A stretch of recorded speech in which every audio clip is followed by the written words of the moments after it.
Wasn't that sweet? Yeah. Thank you all for those of you that did send me your wedding pictures. I appreciate it. Thank you, Sherry, for playing that.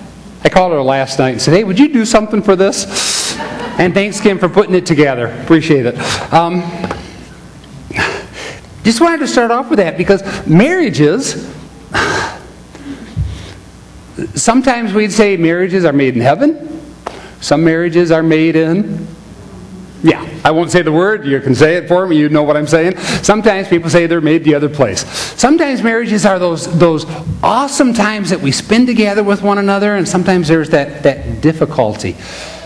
This morning, what we're going to finish off dealing or talking about the women of excellence within Scripture is talking about the bride of Christ. The bride of Christ. Now, it's interesting because if you do studies, there's different philosophies or thoughts about who the bride of Christ is. Some people will teach that the bride of Christ is simply the Jewish people. And if we looked in the Old Testament, and we got a passage coming up we might look at from Hosea, where God is talking about the Jewish people are His bride. Others say the bride of Christ is the 144,000. The 144,000. That were within the book of Revelation. I fall into camp that the bride of Christ is the church. You and I.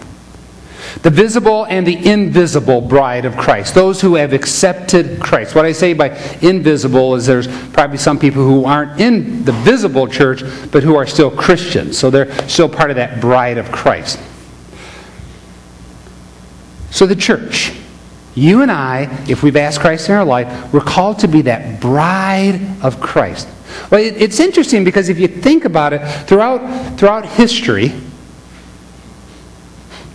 I wanted these candles here from last night. We had a wedding and I thought it'd look really nice with this, but now I don't know if I like them. I can't see you all. Throughout history, there's been two traditional aspects to weddings which have taken place. One is a dowry. The dowry is when the bride's family saves up a lot of money and pays the groom's family to take the bride.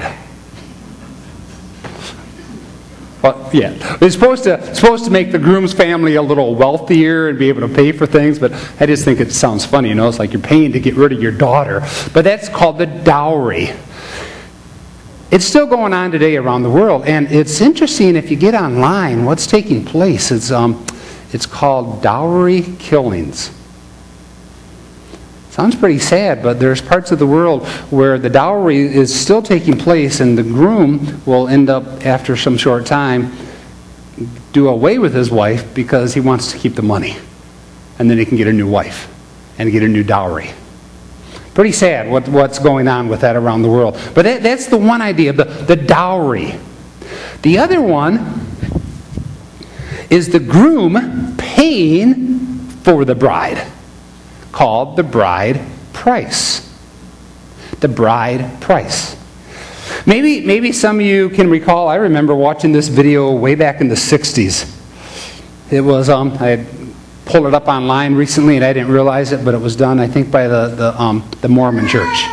The video of an island where there's this younger gentleman who is fairly well off with his mom and dad, and the bride price is done in that area. And most women, if you were an attractive looking woman on that island, you'd get maybe 3 or 4 cows as the bride price. And brides were paid for by cows.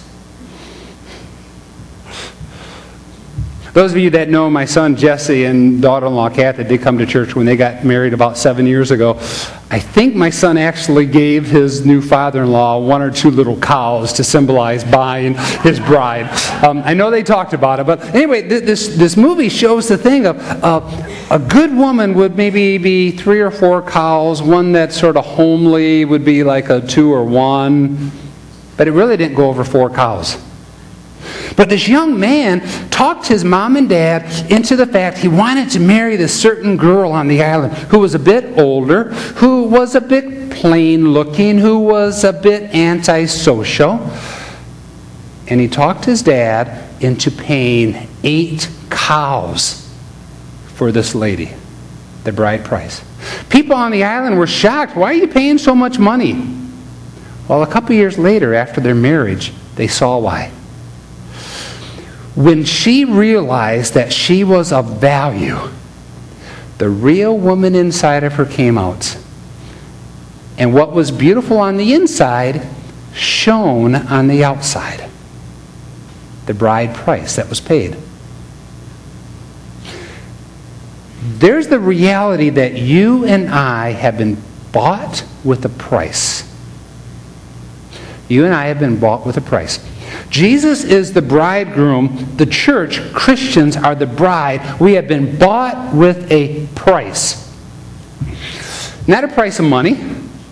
Not a price of us doing things. But it was the price of Christ's life. So much more than 8 cows.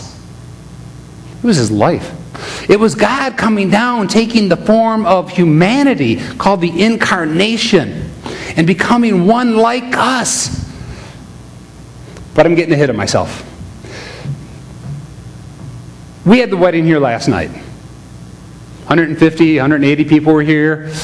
Candles were going. The bride and groom were up here. They were looking all snazzy. All the attendants were here. I think this year I have about 10 or 12 weddings that I'm doing. I have never done a wedding where the bride doesn't look really nice. Right? You've all been to weddings, right? Brides always look good.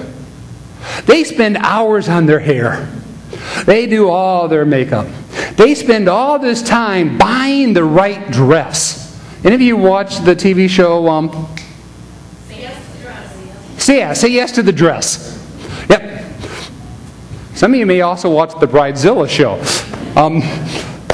But they spend some of you women, you spend all this time, and when the women come down the aisle with the dad, whether it's here or any other place that I've done it, Pastor Budden, you'd probably agree with me on this, all brides, they look good.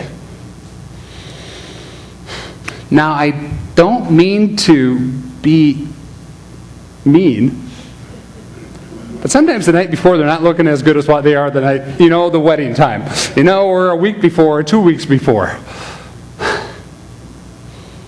Because they're who they are. But on the wedding day, they want to be beautiful. We are the bride of Christ. What does God call us to look like? He paid the price for us. What does He call us to look like? To be beautiful to Him. But again, I'm getting ahead of myself. We're going to have to get into Ephesians. Okay. We're just going to jump, Kim, to the... just keep going. Next one. Okay. Thank you. A Jewish wedding. Now, I know that a lot of you can explain this as well as I do.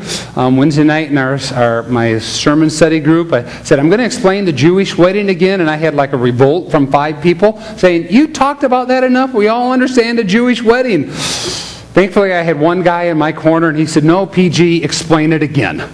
Okay, so I'm going to explain it again. For a Jewish family,